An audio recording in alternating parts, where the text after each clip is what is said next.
Hello everyone, I'm Elaine Yule, and this is my husband, And I'm Rex, and it's good to meet you. and we're here today with extreme passion, because we really have a passion about Jesus Christ. That's and right. we have some other exciting guests with us who were with us last time, and we just couldn't leave that story alone last week, whenever this was on the show last time, because it is just so exciting what is happening. Yes. Tommy, how about give us a capsule of a little bit of the story from last time to bring people up to date for those who missed the last show? Well, it was a story of an event that happened February 10th in 1971, whereas the High Point Police Department was called upon to assist the Guilford County Sheriff's Department in the eviction of the Black Panthers from their headquarters on Holder Street in High Point. A situation where a shooting erupted during that process. Jim Robbins was a member of the High Point Police Department, along with myself, performing in part with a lot of other people, other officers, in performing that duty. Inside was Larry Medley, rather, I beg your pardon, who has since has found God and religion and has turned his life around and everything. And those events from that particular shootout has led to a lot of changes in all of our lives. And this is a follow-up to that story. This article, it came out in the High Point newspaper. Yes. And apparently this incident that happened with the three of you was so important that some 40 years later, they're writing about it.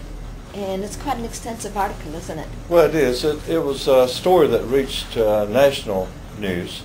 Did it And really? it reached national news. It was on all the major networks. And the Black Panther Party, Larry can speak to that, of course, was a national movement of people that was trying to change the world in the way that they thought it should be, particularly in the United States. We, of course, as officers, had a duty to perform that particular day, and that was to get the Panthers out of that particular house because of some concerns by citizens within that neighborhood that there were sandbags in the house and armed weapons and a cache of ammunition there, and they were afraid that some children might be harmed more accidentally than anything else from those kind of weapons being in that house, because they were invited there by the Black Panthers to receive free food before school and I assume after school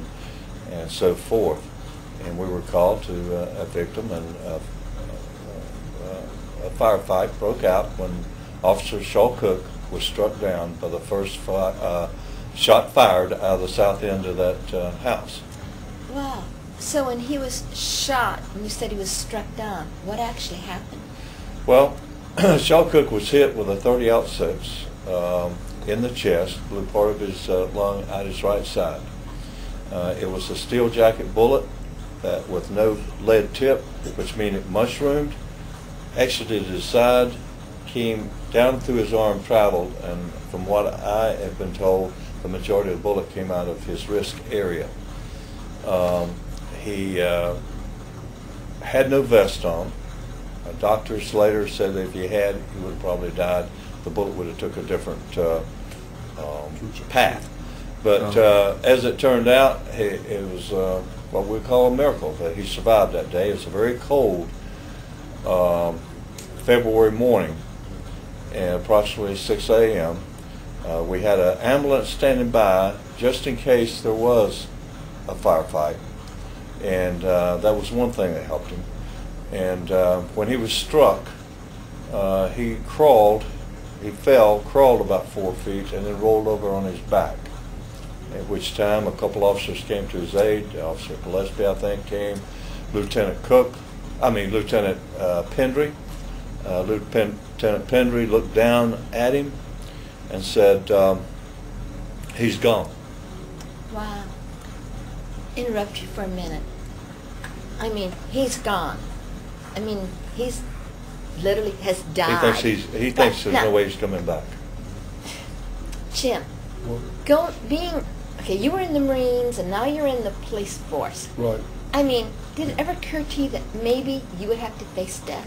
Oh yeah, of course. How did you deal with that thought?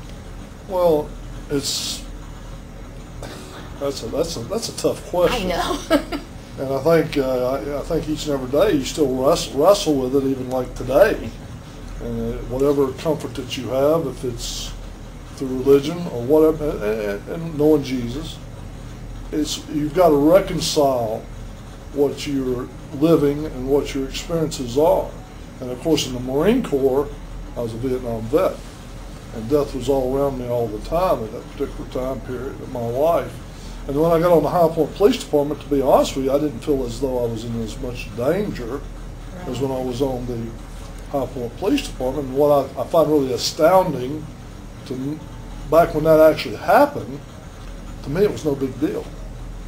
Because I had all that experience over there in Vietnam, even though it was a gigantic deal, to me in my life and what I had lived, it was no big deal, if you understand. Mm-hmm. You've always, you set the stage that you're on, and that was the stage I was on. It was no big deal.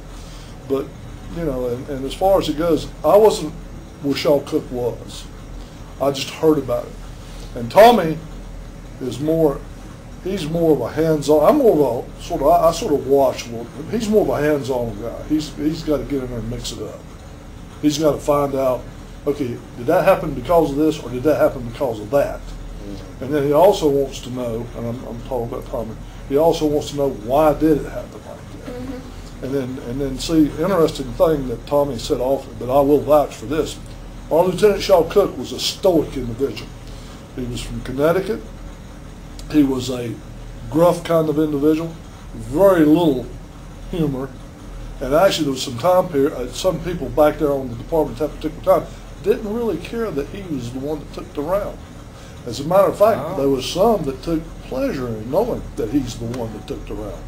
But Tommy, being the person he was, he goes to the hospital, and it's an astounding story. And I've even made the statement that the story that he come back with me and told me later on, it was a new story to me, and it became later a fad, this near-death experience. Really? Yeah, you started, it was several years afterwards, you started reading about these people having the near-death experience. And of course, I think the reason for that is because as we have progressed in our medical ability to do things, we have a little more people having near-death experiences. But the stage was set, like you said, the ambulance was there. We had 2 emergency rooms in operation at the time with the High Point Police Department, and they both, with the High Point Hospital, and both of these rooms were set up to do surgery. And what happened was whoever the patient was at that particular time, they just wheeled him out. They didn't do the surgery on him, they wheeled Shaw Cook in. And they said if in fact that they hadn't had that set up as it was, he wouldn't have made it. Plus, with it being cold, Tommy was saying that it would it causes blood to coagulate. Right. It was an extremely cold morning, and there were several things. You had the ambulance standing by there. We're only blocks away from the hospital, and they rushed him. Now, when they were taking him on to the hospital, of course, some of us went into the house and so forth, and came back later, went back to the assembly room at the police department, and having been knocked down by a round myself, but I had a vest on at the time, after we went back and got ready to go home and so forth, thought about Cook up at the hospital. Later I visited him in the hospital and asked him about everything that happened, and he told me about rolling over. I said, do you remember Lieutenant Cook talking to you? And he said, yes, I saw him. He said, he's gone. I said, Lieutenant, I said, your eyes were in the back of your head. How could you see Lieutenant Pendry? He said, I saw him. So he was laying face down? He was laying face up. Or face up? Right. He crawled a little ways and then rolled over on his back. And then the way he described it to hospital, you see, I wasn't around there, and a couple officers told me that Pendry looked over him and said that he was gone. And I was asking Shaw Cook, Lieutenant Cook, about that. I said, did you know he leaned over? He said, I saw him. And then Shaw Cook recited to me verbatim what the officer said that Lieutenant Pendry had said. So he said, I don't know about my eyes in the back of my head, but I saw him. And I said, well, on the way, I said, were you hurting for breath? I said, your lung was full. He said, no. He said, I wasn't hurting at all. I said, you didn't feel any pain? He said, no. He said, when I rolled over, and he said, I heard Lieutenant Pendry say, he's gone. He said, I knew I was dying. He said, and white came in front of my eyes. He said, it was whiter than snow. It was whiter than white. He said, and then I remembered something that I'd heard in church, maybe Sunday school, when I was a little boy. And he says, I haven't been to church in many years. And Shaw Cook was not one to walk around and talk about the Lord a lot or anything like that. Okay. He was a General Patton type that didn't joke a lot. He never told a falsehood that I know of. He was very strict. And he said, I remembered something that after I saw the white, he said, it's whiter than white. I remembered something I'd heard in church or Sunday school that had something to do with the twinkling of an eye. He says, and I don't know what that is, what that means. He said, but when I remembered it, he said, all of a sudden I knew everything I had done in my whole life was okay. I was forgiven for it.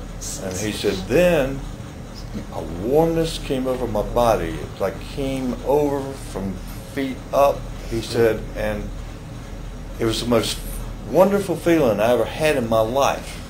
And he said, and I wanted to go. I said, well, when did you start struggling? He said, only at some point in time just before we got to the hospital, when they had the things in my mouth. He said, an oxygen, he said, whatever they were doing to me. He said, and I started coming back. He said, I started struggling for air. He said, I started struggling. He said, I knew I was coming back and I didn't want to. He said, he said, I wanted to go. He said, because it felt so good. He said, but I kept coming back, and that's when I started struggling. And then later, through whatever reason, he had to come back to work after he had several surgeries and so forth, for years. But anyway, he had to come back to work, all bent over, and kind of, He was 56 struggle. years old. 56 years old. Yeah, 56 years old, and he was bent over and walking.